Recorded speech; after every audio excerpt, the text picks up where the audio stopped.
Continuamos con el punto 2084. Punto 2084 que dice: Dios se da a conocer recordando su acción todopoderosa, bondadosa y liberadora en la historia de aquel a quien se dirige. Yo te saqué del país de Egipto, de la casa de servidumbre. La primera palabra contiene el primer mandamiento de la ley: adorarás al Señor tu Dios y le servirás. No vayáis en pos de otros dioses.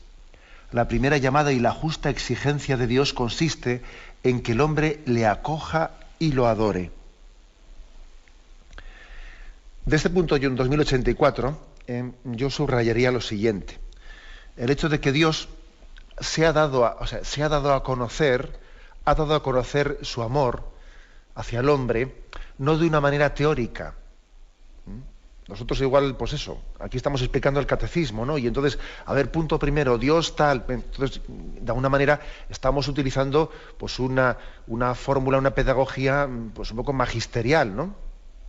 Teórica, inevitablemente, claro. Utilizamos pues una forma didáctica que no es la que Dios ha utilizado. Dios se ha revelado no en enseñanzas teóricas, sino que Dios comenzó a darse a conocer acompañando a un pueblo. En la historia de la salvación, Dios reveló cómo es Él. Que Dios, su amor lo ha demostrado en la práctica, no en la teoría. Ahora nosotros hacemos una enseñanza de lo que Dios ha hecho. Pero recordemos que antes de estar escrito en un libro, la revelación de Dios ha sido la historia que Dios ha tenido acompañando a Israel. Antes de que existiese la Biblia, antes de que existiese ninguna palabra escrita. La revelación comenzó por la elección de un hombre llamado Abraham, y a través de él hizo un gran pueblo. Vete a donde yo te muestre, ¿no? Y yo estaré contigo. Y le dio descendencia cuando él pensaba que era estéril, y fue conduciendo a sus descendientes, etcétera, etcétera. Y todavía no había nada escrito. O sea, quiero decir con esto que el amor de Dios, Él lo ha revelado en la práctica, en la acción. Y ahí lo hemos ido conociendo. Por ejemplo, pues Israel cayó en cuenta de que había un único Dios, pues en su experiencia histórica. Al principio uno ve la Sagrada Escritura y ve que allí dice, porque ¿qué pueblo hay que tenga un Dios más fuerte que el nuestro? Ellos al principio pensaban que los demás pueblos también tenían sus dioses, y luego se dan cuenta de que los demás, esos dioses no existen, no hay más que un único Dios. Y poco a poco ellos se han ido convenciendo de que no hay más que un único Dios.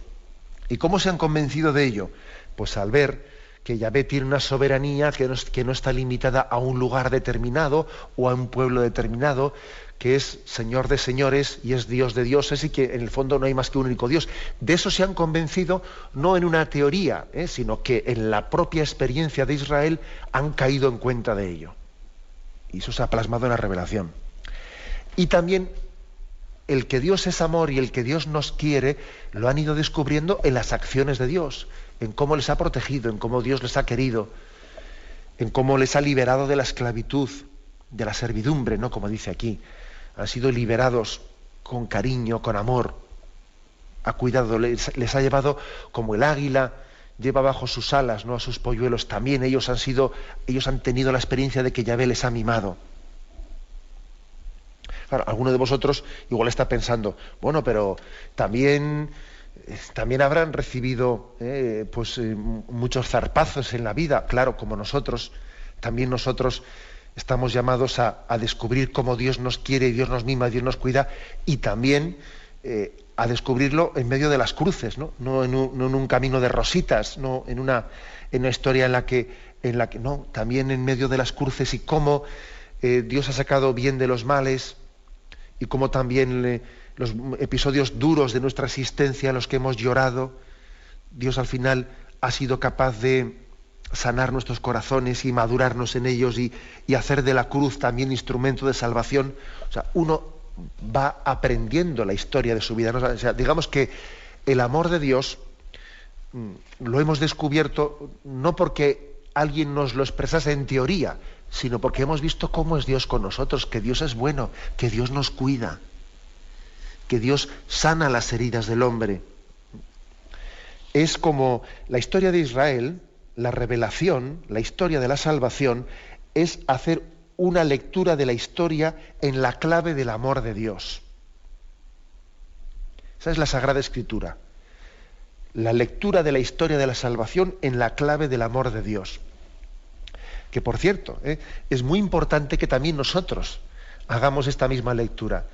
O sea, es muy insuficiente que alguien diga, voy a estudiar la Biblia, voy a estudiar el catecismo, voy a estudiar teología, voy a estudiar como si fuese una especie de comprender que Dios es amor, etcétera, como si fuese una cuestión didáctica, como si fuese una cuestión magisterial, una cuestión de clase académica, ¿no? No, esto no es una cuestión académica. Es importante luego también tener un método académico, pues como el que tenemos aquí en la radio, o de una manera más pues tradicional. Bueno, bien, eso será importante, pero eso no es lo primero, eso es lo segundo, ¿no? Lo tercero, lo cuarto.